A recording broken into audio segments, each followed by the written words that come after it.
The rain had stopped earlier than Daru had thought it would last, so he was forced to get up from bed to go fishing. He forced himself up, said a prayer for good fortune, got dressed, took his fishing net and a basket and stepped out just before the break of dawn. He had just passed the town market when he remembered he had to take another way to prevent himself from bumping into Egby the thief. Even though he had no money on him, he knew if he came across that thief he will get a beating of his life if Egby found nothing on him. Egby was just 21, but he was the biggest, strongest and the most brutal criminal in the community. An encounter with Egby is a bad omen, whether you have something he can steal or not. No one would want to have anything to do with him. Time and time again the community have tried to stop his crimes, and time again they have ended up disappointed. For whenever a case was brought against Egby, it always ends up with nothing to show as evidence, because every time his matter was brought up in the chief's council, is either the complainant will change his mind, or know where to be found, and in other times they suddenly become too scared to testify against him. Who wouldn't? He is wicked, he is scary and he is big, and believe me, he knows how to use his hands when he wants to teach you a lesson. Daru took the farm road instead, and as he went he thought about Egby's mum. The poor woman had gone through too much. First she lost her husband to a snake attack, now she had to deal with a child that brings nothing but shame and pain to her every other day.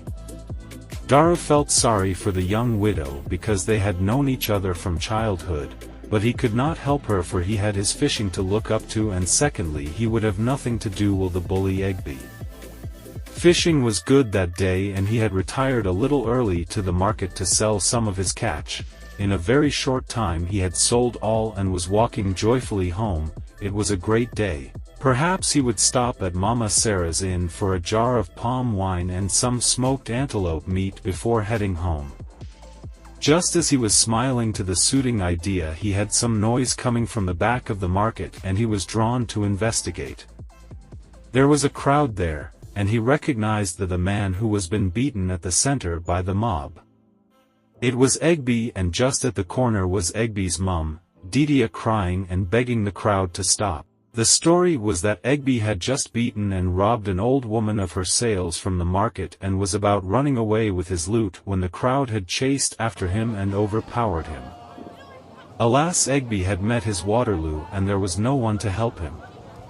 But his mum Didia, whom no one cared to consider, as she cried, "Please let my son leave, and I will leave this village with him, and you will never see him again. Please, do not kill him. Have mercy on a poor widow, he is all I have. If you kill him, what will be of me? Please have mercy. Please, let us leave."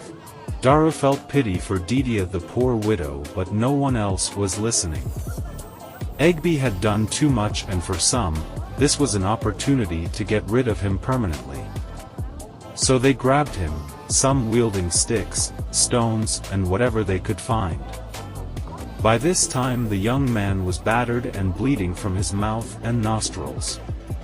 Daru had seen enough, so he tried to beg the mob to let Egby go, but he was pushed aside. Then he tried to help his mum from the ground, but she wouldn't let him. He became saddened and confused, seeing that they would not stop beating the young man, and knowing the pain it would cost his mum Didia. Daru walked away from it all. A few minutes later, he sat at Mama Sarah's inn, nursing a jar of palm wine, but he was not as happy as he was when he decided on the idea, owing to the ugly bloody scene he had witnessed a few minutes ago and the pain he thought it was causing Egby's mum.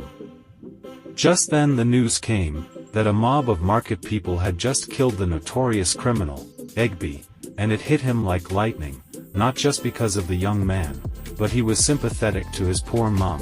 He had heard enough. For one day he got up without finishing his palm wine and walked home. The next day at the middle of the night, Didia stood in the middle of Aola River, a place where no normal human being will dare go, not to mention at the middle of the night. The small island at the middle of Aola River has been named as an evil land because, It was the dueling place of the evil goddess Aola, a notorious place for the gathering of witches. Didia had dragged out an old leaking canoe and paddled her way there, while at the same time belling out water from the canoe till she got to the mysterious island. Then she knelt down at the front of the shrine and cried, "Hear me, great Aola, have pity on me, island of Aola, the circle of witches, and save me from the shame and pain life had dealt with me. They have given me poverty, I took it without complaining. My husband died too early, I took it, what else could I have done? Now they have taken the last thing I have on this earth, my only son. Aola, hear and save me, I have nothing, I have come to you. Give me something that would comfort a poor widow. Give me something that would make me strong so that no one will ever take anything from me again. I have nothing to pay you for what I ask, but my tears. Give me power, Aola, or kill me now." Thanks for watching. Hope you enjoyed the video. Please encourage me by hitting the like and subscribe button, so that you'll be the first to know when I drop something new. It will also be nice to hear from you on the comments section of this channel.